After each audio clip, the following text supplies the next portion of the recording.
నమస్కారం. PS news వార్తలకు స్వాగతం. ముందుగా వార్తల్లోని ముఖ్యాంశాలు.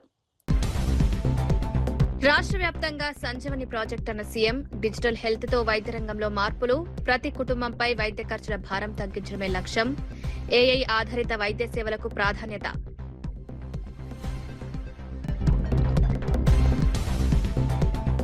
రెండు 2008లో రద్దయిన భూములను మళ్లీ నిషేధిత జాబితాలో ఎందుకు చేర్చారన్న హరీష్. యుఎల్సీ భూములపై రేవంత్ సర్కార్ నిర్ణయం చట్టబద్దమేనా అని ప్రశ్న. భూ యజమానులను కబ్జాదారులుగా చిత్రీకరించడం సరికాదన్న హరీష్ రావు.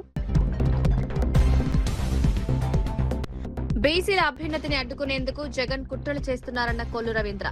తాడేపల్లి నుంచి జగన్ అవాస్తవ ప్రచారం. బీసీలకు కూటమి ప్రభుత్వం అండ. రాజకీయ లబ్ధి కోసం బీసీలను వాడుకోవద్దని వెల్లడి.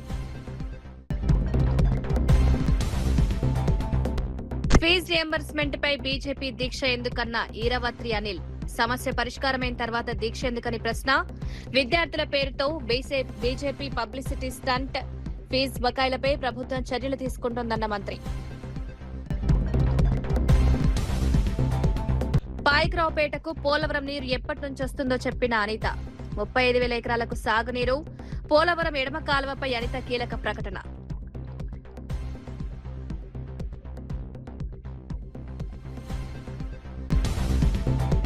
ఆంధ్రప్రదేశ్లో వైద్య సేవలను మరింత మెరుగుపరిచేందుకు చేపట్టిన సంజీవని ప్రాజెక్టును జనవరి 1 నుంచి రాష్ట్ర వ్యాప్తంగా అమలు చేయాలని ముఖ్యమంత్రి చంద్రబాబు నాయుడు అధికారులను ఆదేశించారు. డిజిటల్ హెల్త్ రికార్డులతో సంజీవని ప్రాజెక్టును పూర్తి స్థాయిలో అమలు చేస్తే వైద్య రంగంలో గణనీయమైన మార్పులు సాధించవచ్చని సీఎం అన్నారు. కుప్పం నియోజకవర్గం, చిత్తూరు జిల్లాలో ఇప్పటికే ప్రాజెక్టు అమలుతో మంచి ఫలితాలు వస్తున్నాయని తెలిపారు. ఈ ఫలితాలను రాష్ట్ర వ్యాప్తంగా విస్తరించాలని అధికారులను ఆదేశించారు. ప్రతి కుటుంబం విద్య, వైద్యంపై భారీగా ఖర్చు చేయాల్సి వస్తోందని, ఈ వ్యయాన్ని తగ్గించడమే సంజీవని వంటి కార్యక్రమాల లక్ష్యమని చంద్రబాబు చెప్పారు. ప్రాజెక్టు అమలుకు 90 రోజుల కార్యాచరణ ప్రణాళికను అధికారులు సిద్దం చేశారు. ఇందులో బేస్ లైన్ అధ్యయనం, డిజిటల్ మౌలిక వసతుల ఏర్పాటు, వైద్య సిబ్బందికి శిక్షణ, సర్టిఫికేషన్, జాతీయ రాష్ట్ర పోర్టల్స్ తో అనుసంధానం వంటి అంశాలున్నాయి. 28 జిల్లాల్లో వైద్య సిబ్బందికి శిక్షణ ఇవ్వనున్నట్లు అధికారులు తెలిపారు. డిజిటల్ టెక్నాలజీ, ఏఐ ఆధారిత ఆరోగ్య సేవలకు ప్రాధాన్యతనివ్వాలని సీఎం సూచించారు. తెలంగాణలో ఫీజు రియంబర్స్మెంట్ పై కాంగ్రెస్ ప్రభుత్వం ఇప్పటికే విధానపరమైన నిర్ణయం తీసుకుని నిధులు విడుదల చేసిందని తెలంగాణ ఖనిజాభివృద్ది సంస్థ చైర్మన్ ఈరవత్రి అనిల్ తెలిపారు. ప్రభుత్వం నిర్ణయం తీసుకున్న తర్వాత బీజేపీ నేత రామచంద్రరావు చేపట్టిన 48 గంటల నిరాహార దీక్షకు ఎలాంటి అర్థం లేదని విమర్శించారు. ఫీజు రియంబర్స్మెంట్ బకాయిలపై ప్రభుత్వం చర్యలు తీసుకుంటున్నప్పటికీ బీజేపీ రాజకీయ ప్రయోజనాల కోసం దీక్షను చేపట్టిందని ఆరోపించారు. విద్యార్థుల సమస్యలు పరిష్కరించేందుకు కాంగ్రెస్ ప్రభుత్వం కట్టుబడి ఉందన్నారు. పెండింగ్ లో ఉన్న బకాయిలను దశల వారీగా విడుదల చేసే ప్రక్రియ కొనసాగుతుందని తెలిపారు. ప్రభుత్వం తీసుకున్న నిర్ణయాలను ప్రజలకు వివరించాల్సిన బాధ్యత తమపై ఉందన్నారు. బీజేపీ నేతలు వాస్తవాలను తెలుసుకోకుండా విమర్శలు చేస్తున్నారని ఆరోపించారు. విద్యార్థుల విద్యకు ఎలాంటి ఆటంకం కలగకుండా ప్రభుత్వం చర్యలు తీసుకుంటుందన్నారు. ఫీజు రియంబర్స్మెంట్ నిధుల విషయంలో ప్రభుత్వం పారదర్శకంగా వ్యవహరిస్తోందని పేర్కొన్నారు. రాజకీయంగా ప్రభుత్వాన్ని ఇబ్బంది పెట్టేందుకే బీజేపీ నిరాహార దీక్ష చేపట్టిందని విమర్శించారు. బీఆర్ఎస్ ప్రభుత్వ హయాంలో 4 సంవత్సరాలు కంటిన్యూగా విద్యార్థులకు ఫీ రియంబర్స్మెంట్ ఇవ్వనప్పుడు మరి ఇదే భారతీయ జనతా పార్టీ, రాష్ట్రంలో ఉన్న భారతీయ జనతా పార్టీ ఎందుకు దీక్ష చేయాలని అడుగుతున్నా. ఆ రోజు కిషన్ రెడ్డి గారు ఎందుకు దీక్ష చేయలే, బండి సంజయ్ గారు ఎందుకు దీక్ష చేయలే? మరి ఈరోజు విధానపరమైన నిర్ణయం తీసుకున్న తర్వాత 240 కోట్ల రూపాయలు బ్యాంకులో వేసిన తర్వాత దీక్ష చేస్తే దానికి ఏమైనా అర్థం ఉంటుందా? అసలు మీ పోరాటం అంతా కెమెరాల కోసం ఆరాటం.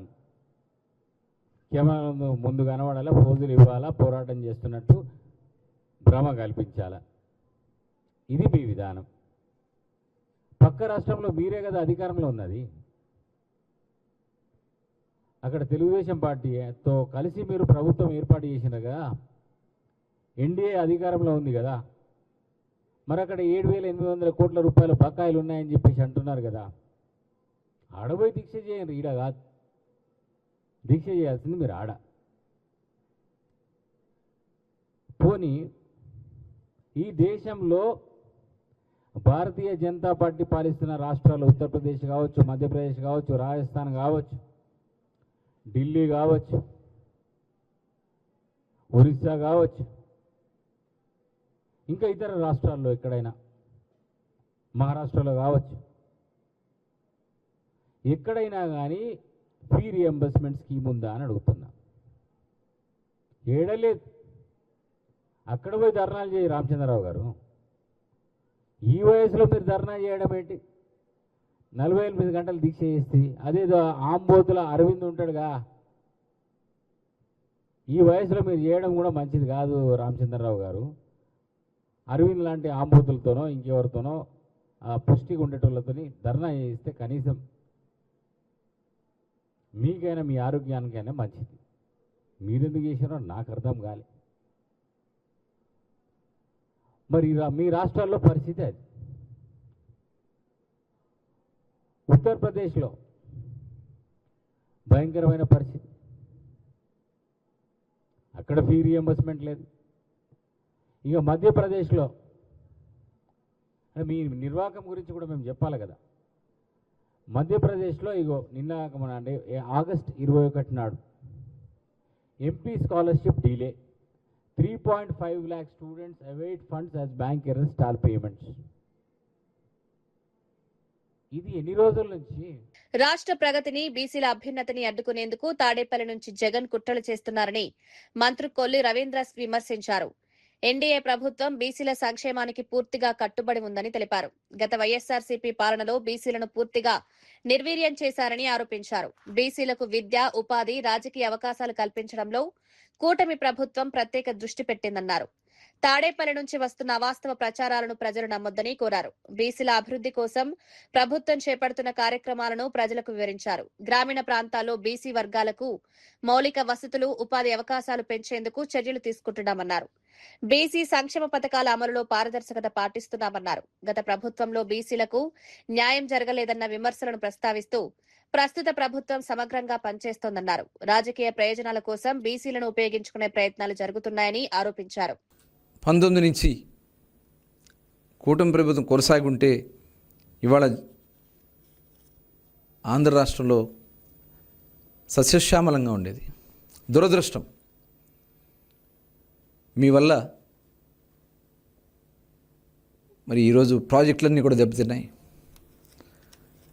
ఇవాళ కరువు వచ్చినా కూడా మనం నిజంగా మనకున్నటువంటి ఆ రోజు చంద్రబాబు నాయుడు గారి ఆలోచనకి తగ్గట్టుగా ఆ ఇరిగేషన్ ప్రాజెక్టులన్నీ మరి కంప్లీట్ అయి ఉంటే మనకి ఎంత కరువు వచ్చినా కూడా ఇబ్బంది వచ్చి ఉండేది కాదు. అందుకనే ఒక ప్రణాళికాబద్ధంగా ఇవన్నీ కూడా పూర్తి చేస్తున్నాం. మరి మీ నిర్లక్ష్యం కారణంగా అన్నమయ్య ప్రాజెక్టులో మీ ఇసుక దోపిడీకి గేట్లు కొట్టుకుపోతే 39 మంది చనిపోయారే. ఎక్కడికి పోయారు మీరంతా? మీరు దాని గురించి మాట్లాడగలరా? మీ దోపిడీకి, మీ దాహానికి ఈ ఆంధ్ర రాష్ట్రంలో ఇరిగేషన్ ప్రాజెక్టులన్నీ కూడా బలైపోయినాయి. ఇవాళ పంటల బీమా గురించి మాట్లాడుతూ ఉన్నారు. పంటల బీమా గురించి మీరు చేసిందే కదా. ఆ రోజు ప్రధానమంత్రి ఫసల్ బీమా యోజన కింద మీరు 1900 కోట్ల రూపాయలు బకాయిలు పెట్టడం వల్ల మరి బీమా అవకాశాన్ని ఆంధ్ర రాష్ట్రం కోల్పోతే ఈరోజు మళ్ళీ గౌరవ ముఖ్యమంత్రి గారు తిరిగి ఆ ఫసల్ బీమాని మరి బకాయిలన్నీ కూడా చెల్లించుకుంటూ ఈరోజు మళ్ళీ బీమా రైతాంగాన్ని బీమా చేసే కార్యక్రమానికి ముందుకెళ్తున్నాం.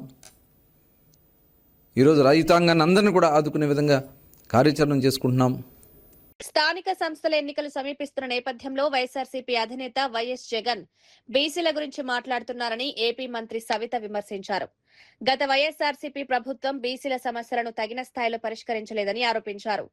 బీసీలకు 34% రిజర్వేషన్లు కల్పించిన ఘనత టీడీపీదేనని ఆమె అన్నారు. బీసీల సంక్షేమానికి కూటమి ప్రభుత్వం కట్టుబడి ఉందని స్పష్టం చేశారు. శ్రీ సత్యసాయి జిల్లాలోని కొగిరా గ్రామంలో పర్యటించిన మంత్రి సవిత టీడీపీ కార్యకర్త బెల్దారి ఆంజనేయులు కుటుంబానికి 5 లక్షల రూపాయల బీమా చెక్కును అందజేశారు. రోడ్డు ప్రమాదంలో ఆంజనేయులు మృతి చెందడంతో కుటుంబానికి అండగా బీమా సాయం అందినట్లు తెలిపారు. అనంతరం గ్రామంలో ఇంటింటికి తెలుగుదేశం కార్యక్రమంలో మంత్రి పాల్గొన్నారు. ప్రజల సమస్యలను నేరుగా తెలుసుకుని వాటి పరిష్కారానికి చర్యలు తీసుకుంటామన్నారు. బీసీలకు విద్య, ఉద్యోగాలు, రాజకీయ అవకాశాల్లో సముచిత ప్రాధాన్యత కల్పించేందుకు ప్రభుత్వం పనిచేస్తోందన్నారు. బీసీ నాయకులపైన అక్రమ కేసులు పెట్టినప్పుడు జగన్మోహన్ రెడ్డి గారికి బీసీలు గుర్తు రాలేదు. బీసీలు రాజకీయంగా దెబ్బతీసినప్పుడు బీసీలు గుర్తు రాలేదు. బీసీ గురుకుల పాఠశాలలు, బీసీ హాస్టల్స్ మరి గాలి కొదిలేసినప్పుడు బీసీ బిడ్డలు చదువుకోవాలి, బీసీ బిడ్డలు అందరూ బాగుండాలని ఆ రోజు జగన్మోహన్ రెడ్డి గారికి గుర్తు రాలేదు. ఈ రోజు బీసీలకు మేము పెద్దపీట వేస్తున్నారు ముఖ్యమంత్రి చంద్రబాబు నాయుడు గారు, యువగల అధినేత నారా లోకేష్ బాబు గారు, డిప్యూటీ సీఎం గారు. ఈ రోజు 34% రిజర్వేషన్ కూడా ఇస్తాం. బీసీలకు రక్షణ చట్టం కూడా కూటమి ప్రభుత్వమే అందజేస్తున్న విషయం తెలియజేస్తున్నాం. ఆంధ్రప్రదేశ్ లో తీవ్రమైన కరువు పరిస్థితులు నెలకొన్నాయని మాజీ సీఎం వైఎస్ జగన్ ఆరోపించారు. రాష్ట్రంలో కరువు తీవ్రతను చంద్రబాబు ప్రజల ముందు అంగీకరించేందుకు కూడా సిద్ధంగా లేరని విమర్శించారు. రైతుల పరిస్థితిపై ప్రభుత్వానికి ఎలాంటి శ్రద్ధ లేదని మండిపడ్డారు. పంటలు దెబ్బతింటున్నా రైతులను ఆదుకునేందుకు ప్రభుత్వం తగిన చర్యలు తీసుకోవడం లేదని ఆరోపించారు. కరువు ప్రభావంతో వ్యవసాయ రంగం తీవ్రంగా నష్టపోయే పరిస్థితి ఉందన్నారు. రైతులకు అవసరమైన సాగునీరు, ఇన్పుట్ సబ్సిడీ, పంట నష్టపరిహారం వంటి అంశాలపై ప్రభుత్వం తక్షణ చర్యలు చేపట్టాలని డిమాండ్ చేశారు. గ్రామీణ ప్రాంతాల్లో రైతుల పరిస్థితిని అధికారులు పరిశీలించాలని సూచించారు. వర్షాభావ పరిస్థితులు ఉన్న ప్రాంతాలను గుర్తించి ప్రత్యామ్నాయ చర్యలు చేపట్టాలని కోరారు. కరువు తీవ్రతను తగ్గించేందుకు నీటి వనరుల వినియోగంపై ప్రభుత్వం ప్రత్యేక దృష్టి పెట్టాలన్నారు. రైతులకు భరోసా కల్పించేలా ప్రభుత్వం ప్రకటనలు చేయడంతో పాటు ఆచరణలో చర్యలు తీసుకోవాలని జగన్ డిమాండ్ చేశారు. ఆంధ్రాలో -47.18%, రాయలసీమలో -52.36%. ఏ జిల్లా చూసినా కూడా లోటు కనిపిస్తా ఉన్న పరిస్థితి. కానీ ఇంత దారుణమైన పరిస్థితి ఉన్నా కూడా చంద్రబాబు నాయుడు గారు కుంభకర్ణుడిని తలపిస్తూ నిద్ర నటిస్తూనే ఉన్నాడు తప్ప రైతులకు మంచి చేసే కార్యక్రమాలు ఇంతవరకు ఏదీ కూడా చేస్తూ అడుగులు పడలేదు. జూన్ నుంచి, ఇంతకుముందు నేను చెప్పినట్టుగా జూన్ నుంచి ఆగస్టు 26వ తారీఖు వరకు సాధారణ వర్షపాతం 394 మిల్లీమీటర్లు పడాల్సి ఉండగా ఇప్పటి వరకు పడింది 189.62 మిల్లీమీటర్లు మాత్రమే పడింది. రాష్ట్రంలో 688 మండలాలు 688 మండలాలకు గాను 625 మండలాల్లో ఈరోజు లోటు వర్షపాతమే కనిపిస్తుంది. మళ్ళీ రిపీట్ చేస్తా ఉన్నా, 688 మండలాలకు గాను రాష్ట్రంలో ఉన్న 688 మండలాలకు గాను 625 మండలాల్లో లోటు వర్షపాతమే కనిపిస్తుంది. అంటే 91% రాష్ట్రం లోటు వర్షపాతాన్ని ఎదుర్కొంటా ఉన్న పరిస్థితి ఈరోజు రాష్ట్రంలో ప్రస్ఫుటంగా కనిపిస్తూ ఉంది. 125 ఎఫెక్టెడ్ మండలాలు, లోటు మండలాలలో 434 మండలాలలో లోటు వర్షపాతం ఉంటే, అంటే -19% కన్నా ఎక్కువ. మరో 191 మండలాలలో ఈ పరిస్థితి తీవ్ర లోటుగా ఉన్న పరిస్థితి మనం చూస్తూ ఉన్నాం. అంటే -19 నుంచి -59% దాకా.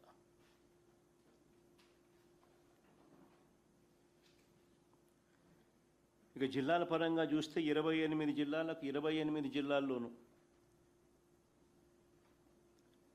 28 జిల్లాలకు 28 జిల్లాల్లోనూ లోటు వర్షపాతమే కనిపిస్తూ ఉంది. శాసనసభలో సభ్యులపై సీఎం రేవంత్ రెడ్డి, కాంగ్రెస్ ఎమ్మెల్యేలు ఉపయోగించిన అసభ్య పదజాలం ఎథిక్స్ కమిటీకి కనిపించడం లేదా అని మాజీ మంత్రి బీఆర్ఎస్ ఎమ్మెల్యే వంశీప్రసాద్ రెడ్డి ప్రశ్నించారు. నైతిక విలువలు అందరికీ సమానంగా వర్తించాలన్నారు. ఒకే అంశంపై ఒకరికి ఒక నిబంధన, మరొకరికి మరో నిబంధన ఉండకూడదని స్పష్టం చేశారు.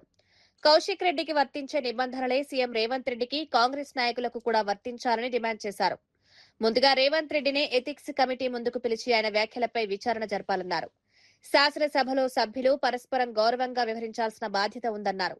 సభా సాంప్రదాయాలను కాపాడాల్సిన బాధ్యత అధికార, ప్రతిపక్ష సభ్యులందరిపైనా ఉందన్నారు.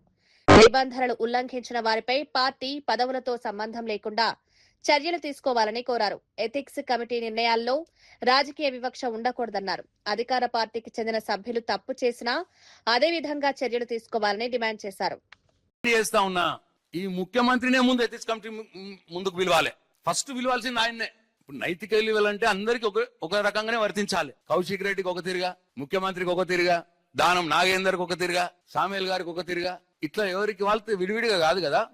కౌశిక్ రెడ్డికి ఏ నిబంధనలు ఏ రూల్స్ వర్తిస్తాయో వాళ్ళకు కూడా అదే రూల్స్ వర్తించాలి. అప్పుడే దాన్ని ఎథిక్స్ కమిటీ అంటారు. లేకపోతే అది పొలిటికల్ కమిటీ అవుతుంది తప్ప ఎథిక్స్ కమిటీ కాదు. అది డెఫినెట్ గా ఇవాళ నేను కోరుతున్నా ఎథిక్స్ కమిటీ పొలిటికల్ కమిటీగా మారద్దు అని చెప్పి నేను కోరుతా ఉన్న దాంట్లో ఉన్న సభ్యులందరినీ కూడా. డెఫినెట్ గా కౌశిక్ రెడ్డి గారి మీద చర్చించే కంటే మొదలు ఇవన్నీ కూడా చూడాలి ఎథిక్స్ కమిటీ. ఎందుకంటే మాకు అవకాశం ఇయ్యరు. అప్పుడు కమిటీలో నేను సభ్యుడైనా నాకు అవకాశం ఇయ్యరు ఇవి చూపెట్టానికి. అందుకోసమే మీ ద్వారా రాష్ట్ర ప్రజలకు తెలియాలి దానం నాగేందర్ గారు ఎట్లా ప్రవర్తించారు, ఏమన్నారు, సామేల్ గారు ఏమన్నారు, ముఖ్యమంత్రి గారు ఏమన్నారు, ఇవన్నీ కూడా ప్రజలకు తెలియాలని చెప్పి ఇప్పుడు చూపించడం జరిగింది. ఉత్తరాంధ్రలో సాగునీటి ప్రాజెక్టు విషయంలో కీలక ముందడుగు పడుతోంది. పోలవరం ఎడమ కాలువ నుంచి అనకాపల్లి జిల్లా పాయకరావుపేట ప్రాంతానికి త్వరలో నీరు చేరే అవకాశం ఉంది. ఈ నేపథ్యంలో రాష్ట్ర హోంమంత్రి అనిత కాలువ పనులు ఏర్పాట్లను పరిశీలించి అధికారులతో సమీక్షించారు. ముఖ్యమంత్రి చంద్రబాబు నాయుడు త్వరలో పోలవరం ఎడమ కాలువ నీటికి హారతి ఇవ్వనున్నారని తెలిపారు. కాలువ ద్వారా పాయకరావుపేట నియోజకవర్గంలో సుమారు 35,000 ఎకరాలకు సాగునీరు అందే అవకాశం ఉందన్నారు. ఈ నీటితో ఉత్తరాంధ్ర రైతుల చిరకాల సాగునీటి కల నెరవేరుతుందని అనిత పేర్కొన్నారు. కాలువ పనులు పూర్తి చేసేందుకు అధికారులు వేగంగా చర్యలు తీసుకోవాలని సూచించారు. నీరు చేరే ప్రాంతాల్లో అవసరమైన ఏర్పాట్లు ముందుగానే పూర్తి చేయాలని ఆదేశించారు. సాగునీటి అందుబాటుతో పాయకరావుపేట పరిధిలో వ్యవసాయానికి మరింత ఊతం లభిస్తుందన్నారు. రైతులకు నీటి కొరత తగ్గడంతో పంటల సాగు విస్తీర్ణం పెరిగే అవకాశం ఉందన్నారు. పోలవరం అంట అటువంటి పోలవరం ఈ రోజు మన ఊర్లోకి, ఆ పోలవరం ద్వారా నీళ్లు, గోదావరి నీళ్లు మన ఊర్లోకి వస్తున్నాయి, మన పంట పొలాలకు వస్తున్నాయి అన్నది ఈ రోజు చరిత్ర.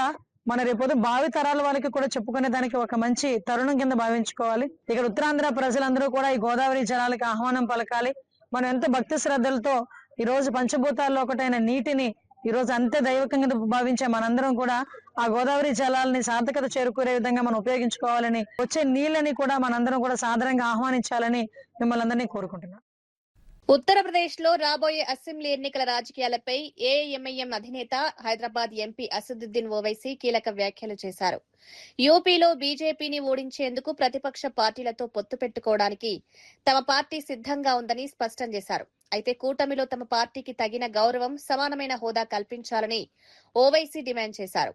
కేవలం ఓట్ల కోసం తమ పార్టీని కూటమిలో భాగస్వామిగా చూడకుండా రాజకీయంగా సముచిత ప్రాధాన్యతనివ్వాలన్నారు. యూపీలో బీజేపీని ఎదుర్కొనేందుకు ప్రతిపక్షాలు ఐక్యంగా పనిచేయాల్సిన అవసరం ఉందని అభిప్రాయపడ్డారు. ఎన్నికల సమయంలో సీట్ల పంపకాలు, కూటమి విధానం వంటి అంశాలపై చర్చలు జరగాల్సి ఉంటుందన్నారు. తమ పార్టీకి బలమైన ప్రజా మద్దతు ఉన్న ప్రాంతాల్లో సముచిత అవకాశాలు కల్పించాలని కోరారు. బీజేపీని ఓడించాలంటే ప్రతిపక్షాల మధ్య సమన్వయం అవసరమన్నారు. అయితే ఏ కూటమిలో చేరినా పార్టీ గౌరవం, రాజకీయ ప్రాధాన్యత విషయంలో రాజీ పడబోమని స్పష్టం చేశారు. सबसे बड़ा गुनाह अल्लाह की नजर में कत्ल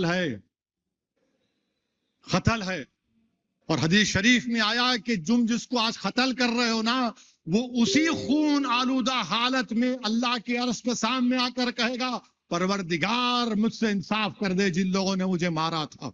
डरो उस दिन से, वो दिन आएगा। तुम आज ताकत के बलबूते पर किसी को मार रहे हो, दौलत के बलबूते पर किसी की जान ले रहे हो। अरे वो दिन आएगा मेरे प्यारे, जब सब मरेंगे, जमीन में जाएंगे, दोबारा उठाए जाएंगे और हिसाब होगा। और मैं हुकूमत से एक नुमाइंदगी कर दिया हूं और फिर से करने जा रहा हूं कि एक एंटी मर्डर स्क्वाड बनाना चाहिए हैदराबाद, साइबराबाद और मलकाजगिरी पुलिस कमिश्नरेट में। एक एसीपी, 2 इंस्पेक्टर, 1 एसआई और 15 कांस्टेबल होना उसमें, और इन लोगों को जिम्मेदारी देना इन्वेस्टिगेशन से लेके चार्जशीट तक, और एक बेहतरीन पब्लिक प्रोसिक्यूटर को तखर्रुर करके, ताकि जो कत्ल करता है उसको सजा मिलना और उसका ट्रायल कम से कम 1 साल में खत्म होना। मैं जाकर नुमाइंदगी करूंगा, यह कत्ल खत्म होना चाहिए।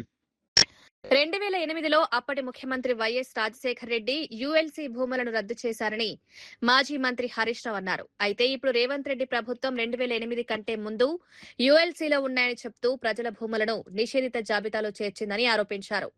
ఈ చర్య సుప్రీంకోర్టు నియమ నిబంధనలకు విరుద్ధంగా ఉందని హరీష్ రావు విమర్శించారు. నిషేధిత జాబితాలో భూములు చేర్చడం వల్ల నిజమైన భూ యజమానులు ఇబ్బందులు పడుతున్నారన్నారు. ప్రభుత్వ నిర్ణయంతో బాధితులుగా మారిన ప్రజలను కబ్జాదారులుగా చిత్రీకరించడం సరికాదని మండిపడ్డారు. చట్టబద్దంగా భూములు కలిగి ఉన్న వారిని ఇబ్బందులకు గురి చేయకుండా ప్రభుత్వం వెంటనే సమస్యను పరిష్కరించాలని డిమాండ్ చేశారు. 2008లో యుఎల్సి రిపీల్ అయిన తర్వాత అంతకు ముందు ఎప్పుడో యుఎల్సీలో ఉండేని ఇవాళ యుఎల్సీలో కాలనీలు పెడితే ఎంతమంది ప్రజలు ఆగమవుతారు? సుప్రీంకోర్టు జడ్జిమెంట్లు వచ్చి హైకోర్టు జడ్జిమెంట్లు వచ్చి కొన్ని భూములను ప్రైవేట్ భూములుగా ప్రజలు హక్కులు దొరికినాయి, లేఅవుట్లు అయినాయి, అక్కడ అపార్ట్మెంట్లు వచ్చినాయి, ప్రజలు ఇండ్లు కట్టుకున్నారు. ఇవాళ తిరిగి మళ్ళీ ఆ భూములను సుప్రీంకోర్టు జడ్జిమెంట్లో ఫ్రీ అయినటువంటి భూములను కూడా ఈ రోజు దాన్ని 22A పెట్టడం అనేటువంటిది ఇది సుప్రీంకోర్టు నియమ నిబంధనలను ఉల్లంఘించడమే అవుతుంది. ఇలా ఒక్క మాటలో చెప్పాలంటే మీరందరు కబ్జాదారులండి. రేవంత్ రెడ్డి ఏం మాట్లాడుతుండు? కబ్జాదారులే ధర్నాలు చేస్తుండ్రు. మీరు ఈ వయసులో 70 ఏళ్ల వయసులో 80 ఏళ్ల వయసులో పిలిస్తే కూడా మీరు రారు. పొలిటికల్ మీటింగ్ పెడితే మీ కడుపులో ఆవేదన ఉంది గనక, ఆందోళన ఉంది గనక, మీకు అన్యాయం జరిగింది గనక మాకు న్యాయం జరగాలని చెప్పి ఇలా మీరందరూ కూడా బయటకు వచ్చినటువంటి పరిస్థితి. దాన్ని అర్థం చేసుకొని చేసిన తప్పును సరి చేసుకోవాల్సిన ప్రభుత్వం ఇంకా ఉల్టా మిమ్మల్ని పట్టుకొని కబ్జాదారులు అనడం అంటే ఇదేదో పుండు మీద కారం చల్లినట్టు. మీరైనా కబ్జాదారులా? రూపాయి సంపాదించి కష్టపడి మీ జీవితం యొక్క కళ ఆ ఇల్లు అపార్ట్మెంట్ ను మీరు కట్టుకుంటే ఇవాళ దాన్ని రాత్రికి రాత్రి 22A పెట్టి ప్రజలతో ఆడుకుంటున్నటువంటి పరిస్థితి. తెలంగాణలో చేపట్టిన స్పెషల్ ఇంటెన్సివ్ రివిజన్ ఎస్ఐఆర్ ఓటర్ల జాబితా ప్రక్రియలో కాంగ్రెస్ ప్రభుత్వం అక్రమాలకు పాల్పడుతోందని బీజేపీ నేత మాజీ మంత్రి మర్రి శశిధర్ రెడ్డి ఆరోపించారు. హైదరాబాద్లోని బీజేపీ రాష్ట్ర కార్యాలయంలో నిర్వహించిన విలేకరుల సమావేశంలో ఆయన ఈ వ్యాఖ్యలు చేశారు. నిబంధనలకు విరుద్ధంగా వ్యవహరిస్తూ ఓటర్ల హక్కులను కాలరాస్తున్నారని ఆరోపించారు. ఓటర్ల జాబితా సవరణ ప్రక్రియ పారదర్శకంగా జరగాలని డిమాండ్ చేశారు. అర్హత ఉన్న ఓటర్ల పేర్లు తొలగించకుండా, అనర్హుల పేర్లు చేర్చకుండా అధికారులు జాగ్రత్తలు తీసుకోవాలని సూచించారు. ఓటర్ల జాబితా ప్రక్రియలో రాజకీయ జోక్యం ఉండకూడదన్నారు. ప్రతి ఓటరుకు తన పేరు జాబితాలో ఉందో లేదో పరిశీలించుకునే అవకాశం కల్పించాలని కోరారు. నిబంధనలకు విరుద్ధంగా జరిగే చర్యలను బీజేపీ తీవ్రంగా వ్యతిరేకిస్తుందని తెలిపారు. ఓటర్ల హక్కులను పరిరక్షించేందుకు పార్టీ న్యాయపరమైన ప్రజా పోరాటాలు చేస్తుందన్నారు. ఓటర్ లిస్టు యాక్యురసీని దెబ్బతీయడానికి ఇంకోటి కూడా ఏముందంటే ప్రతిపక్ష పార్టీలు ముఖ్యమైనటువంటి ఇప్పుడు నేను ఎన్యూమరేషన్ ఫామ్ ఇవ్వకపోతే నాకు ఇంచుమించుగా రోజు ఫోన్ వచ్చేది. అంటే విఐపీస్ మేము ఐడెంటిఫై చేసినాం, మీరంతా కూడా ఎన్యూమరేషన్ ఫామ్ ఇవ్వండి అని. నేను కొంత లేట్గా ఇచ్చాను, అది వేరే విషయం. అంటే ముఖ్యులైనటువంటి వారిని అసలు ఎన్నికల సంఘం గైడ్ లైన్స్ ప్రకారం అటువంటి వారిని జాగ్రత్తగా చూసుకోవాలి. కానీ BLA 1 అంటే మొత్తం నియోజకవర్గానికి పార్టీ తరఫున ఇన్ఛార్జిగా ఉన్నటువంటి వ్యక్తిని ఈ రకంగా టార్గెటెడ్గా తీసేసిన దాని మీద ఎన్నికల సంఘం వారు జనవరిలో ఏ విధంగానైతే రాశారో అది ఎటువంటి చర్యలు తీసుకోవాలి, డిసిప్లినరీ యాక్షన్ తీసుకోవాలని చెప్పి ఖచ్చితమైనటువంటి నిర్దేశాలు ఇచ్చారో అది కేవలం BLOలకు పరిమితం కాదు. CEO, డిస్ట్రిక్ట్ ఎలక్షన్ ఆఫీసర్గా ఉండే కలెక్టర్స్ కానీ, హైదరాబాద్లో కమిషనర్ GHMC కానీ, అదేవిధంగా జిల్లాలో కూడా ఉన్నటువంటి కలెక్టర్స్ DEOస్గా ఉంటారు. తర్వాత ERO, ప్రతి నియోజకవర్గాన్ని ఉండేటువంటి ERO, ఆయన కింద ఉండే supporting staff AERO, BLO supervisors వీళ్ళంతా ఎవరు తప్పు చేసినా ఖచ్చితంగా వారిపైన చర్య తీసుకోవాల్సినటువంటి అధికారం ఎన్నికల సంఘానికి ఉంది. ఎన్యూమరేషన్ ఫామ్ కింద రాసినప్పుడు మనం సంతకం పెట్టకముందు దాంట్లో ఏముందంటే చాలా క్లియర్ ఎన్యూమరేషన్ ఫామ్ గురించి. ఏదైనా తప్పుడు సమాచారం ఇస్తే ప్రజాప్రాతినిధ్యం చట్టం 1950 సెక్షన్ 31 ప్రకారం 1 సంవత్సరం జైలు శిక్ష పడుతుంది. అంటే ఎవరు కూడా తప్పులు చేయొద్దు, వాస్తవాలు రాయాలి అని ఓటర్లకు తెలియజేయడానికి. అధికారులు తప్పు చేస్తే సెక్షన్ 32 ప్రకారం ఇదే చట్టం కింద వారికి జైలు శిక్ష కూడా ఉంది. వారిని ముందు సస్పెండ్ చేయాలి, విధుల నుంచి తప్పించాలి, సస్పెండ్ చేయాలి, జైలు శిక్ష కూడా ఉంటుంది. ఇవన్నీ కూడా అంటే ఉద్దేశపూర్వకంగా ఒక ప్రముఖమైనటువంటి వ్యక్తి బిఎల్ఏగా ఉండేటువంటి బిఎల్ఏ 1గా ఉన్నటువంటి వ్యక్తిని ఈ విధంగా తీయడం అంటే మేము దీంతో పాటు రాష్ట్ర వ్యాప్తంగా కూడా అనేక ఉదాహరణలు ఉన్నాయి. నేను ఉండేటువంటి నా స్వంత బూత్ ఏదైతే నేను ఎక్కడైతే ఓటర్గా ఉన్నానో ఆ కాలనీ ప్రెసిడెంట్గా ఉన్నటువంటి వ్యక్తి 10 సంవత్సరాలు అంటే మొదటి నుంచి కాలనీ ఎస్టాబ్లిష్ అయినప్పటి నుంచి ఆయన ఉన్నటువంటి వ్యక్తి వారి కుటుంబం మొత్తం పేరు తీసేశారు. అట్లా చూస్తూ పోతే చాలా ఉన్నాయి. పూతలపట్టు నియోజకవర్గంలోని తలుపులంపల్లి సమీపంలో నూతనంగా ఏర్పాటు చేసిన elite vista infra ventures premium ప్లాట్ల లేఅవుట్ ను ఎమ్మెల్యే డాక్టర్ కలికిరి మురళీమోహన్ ప్రారంభించారు. ఈ కార్యక్రమానికి ఆయన ముఖ్య అతిథిగా హాజరై ప్రాజెక్టును ప్రారంభించారు. ఆధునిక సదుపాయాలతో ప్రీమియం ప్లాట్ల లేఅవుట్ ను అభివృద్ధి చేసిన నిర్వాహకులను ఎమ్మెల్యే అభినందించారు.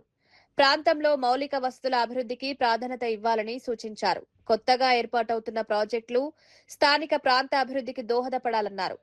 ప్రజలకు నాణ్యమైన సదుపాయాలు అందేలా నిర్వాహకులు చర్యలు తీసుకోవాలని కోరారు.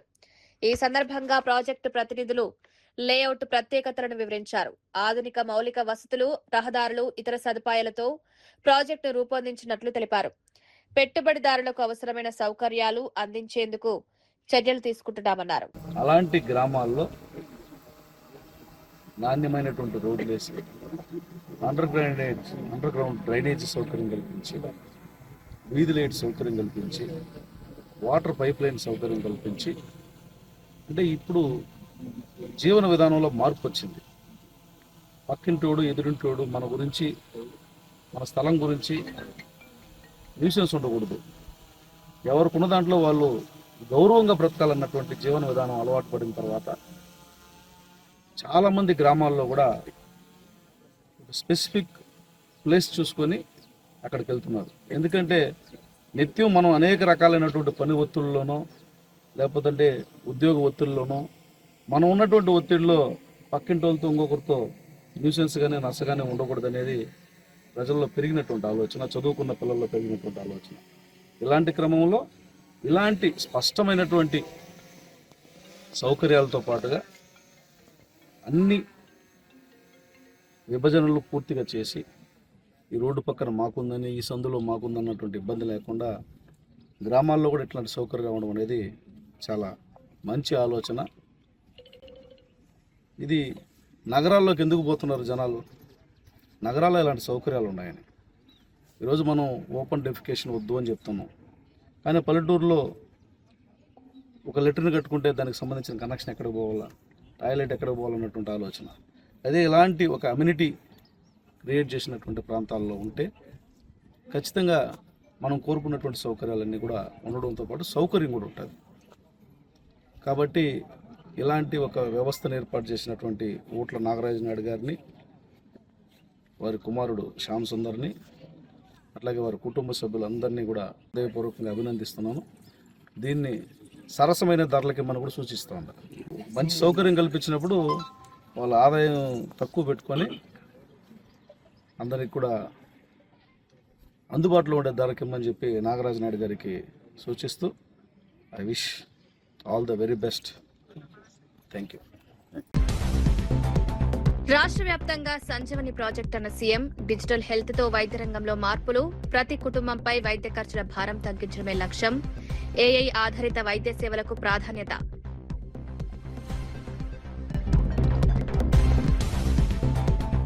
రెండు 2008లో రద్దయిన భూములను మళ్లీ నిషేధిత జాబితాలో ఎందుకు చేర్చారన్న హరీష్. యుఎల్సీ భూములపై రేవంత్ సర్కార్ నిర్ణయం చట్టబద్దమేనా అని ప్రశ్న. భూ యజమానులను కబ్జాదారులుగా చిత్రీకరించడం సరికాదన్న హరీష్ రావు. బీసీల అభ్యున్నతిని అడ్డుకునేందుకు జగన్ కుట్రలు చేస్తున్నారన్న కొల్లు రవీంద్ర. తాడేపల్లి నుంచి జగన్ అవాస్తవ ప్రచారం, బీసీలకు కూటమి ప్రభుత్వం అండ, రాజకీయ లబ్ధి కోసం బీసీలను వాడుకోవద్దని వెల్లడి. ఫీజు రియంబర్స్మెంట్ పై బీజేపీ దీక్ష ఎందుకన్న ఈరవత్రి అనిల్. సమస్య పరిష్కారమైన తర్వాత దీక్ష ఎందుకని ప్రశ్న. విద్యార్థుల పేరుతో బీజేపీ పబ్లిసిటీ స్టంట్, ఫీజు బకాయిలపై ప్రభుత్వం చర్యలు తీసుకుంటోందన్న మంత్రి. పాయకరావుపేటకు పోలవరం నీరు ఎప్పటి నుంచి వస్తుందో చెప్పిన అనిత.